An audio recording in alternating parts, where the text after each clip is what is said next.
Hey, it's Deshaun from Geek Revolt, and today is Thursday, January 5th, 2014, and this is Geek Revolt Live. And now today, this is going to be a short episode. I just have a few topics I want to discuss. Yesterday I played some Outlast. It kind of creeped me out, so I'm just going to button mash on Killer Instinct. I'll probably die. Yeah. Now, the reason I'm playing Killer Instinct for the Xbox One is because today it was announced that Double Helix, they got acquired by Amazon. And now, this was just one of those random stories, like when it was announced that Bayonetta 2 is coming exclusively to the Wii U. It's like, why would Amazon buy Double Helix? But you know, they're the makers of this game, Killer Instinct, and Strider, the Strider reboot that's coming out soon. But yeah, it was pretty random. Oh my god, I'm getting my ass kicked. But yeah, I guess Amazon is trying to get into video games or something like that. You know, so whatever. And I can't talk and fight. But yeah, that was just a pretty random story.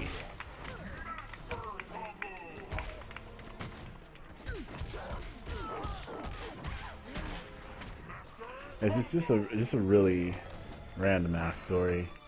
But I know that that kind of makes the future of Killer Instinct. I don't know what they're gonna do, if Amazon is gonna let them continue working on this game like the season 2, or you know, if Microsoft just has somebody else make it. Because it kind of seems like a conflict of interest. You're owned by Amazon, and you know that they want them to make games for Microsoft or whoever, if they plan on making them go first party. Which, by the way, I think the idea of an Android console is a bad idea. We don't really need another console, and especially if it's going to be like an Android type Ouya device. I don't think that's something we really need. But you know, Amazon should probably stick to online shopping and Kindles. I love Amazon. I do most of my shopping on Amazon, but I don't want an Amazon console. But yeah, I would just love to have been a fly on the wall in that meeting when Amazon was like, hey, let's buy Double Helix. I mean, no disrespect to them, but they're a pretty random developer. You know, so they was like, hey, let's just buy them. Oh, Sabretooth. Or Saberwolf. Jeez. And I cannot play this game and talk. This game isn't very button mashing friendly. Button mashing will get you a quick death. I'm just gonna keep trying to fight this guy. See, and this is on beginner. Let's use Jago, whatever his name is. Yeah, and the other big story, this is a short episode. A Pokemon Bank is finally available in North America, which is, you know, cool. So now you can transfer all your Pokemon, and it's free for the first 30 days, but then after that, Nintendo's going to charge you $5 a year, which really isn't too bad. $5 a year. First I thought it was $5 a month. I was like, that's crazy. Why would anybody pay $5 a month to transfer Pokemon? But no, that's not true. It's $5 a year. I'm just going to try to button my way through this. But, yeah. And the other big story from today is just that the Order 1886, one of the big PlayStation 4 exclusives by Ready at Dawn, it's stuck at 30 frames per second, which really isn't a big deal. They say they want to go for, you know, cinematics, so that's not really a big deal. But of course, you know, everybody's obsessed with 60 frames per second and 1080p now, so I think 30 frames per second is fine for certain games.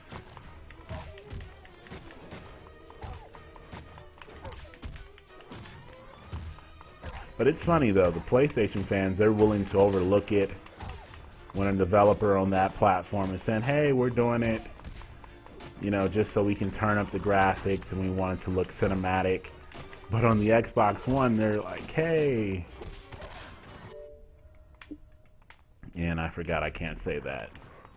But yeah, on the XO, when it happens, they just go crazy, like Tomb Raider. But I guess that's more about the technical limitations of the Xbox One. Because I'm sure if Ready at Dawn, if they wanted to get the game at 60 frames per second, they could do that easily. Yeah, and I just button mashed Saberwolf. I'm sorry, Saberwolf. I'm afraid your path ends. Not really too many other stories from, you know, the day. World of Tanks.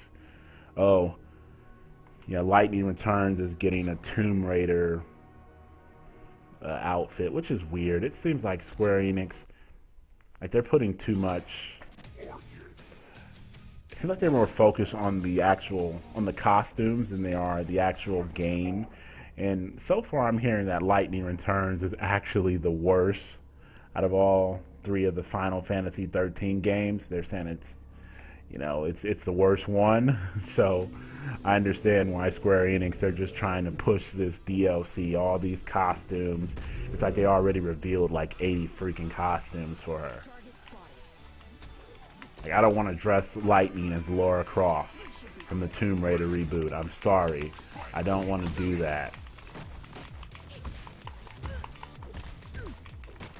And that kit comes out February 11th, which is Tuesday. I was going to buy it, but I think I'm going to wait for a price drop. I played the demo a few weeks ago, 2 weeks ago, and wasn't that great. Yeah, but in Microsoft, they announced their new CEO, which just isn't going to really have an effect on the Xbox brand, so whatever. His name is, I can't pronounce his name. But honestly, Steve Ballmer got a lot of hate, but I'm going to miss Steve Ballmer. I mean, he was crazy, but, you know, he was an entertaining CEO. He would get up on the stage, jump around like an idiot. You know, so I couldn't really dislike Steve Ballmer because he was just crazy.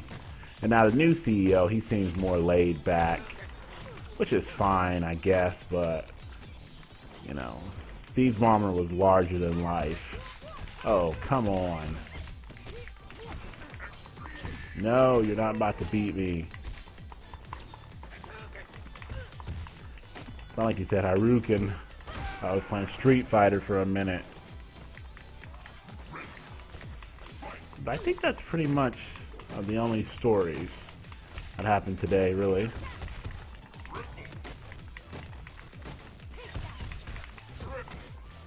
Oh, come on.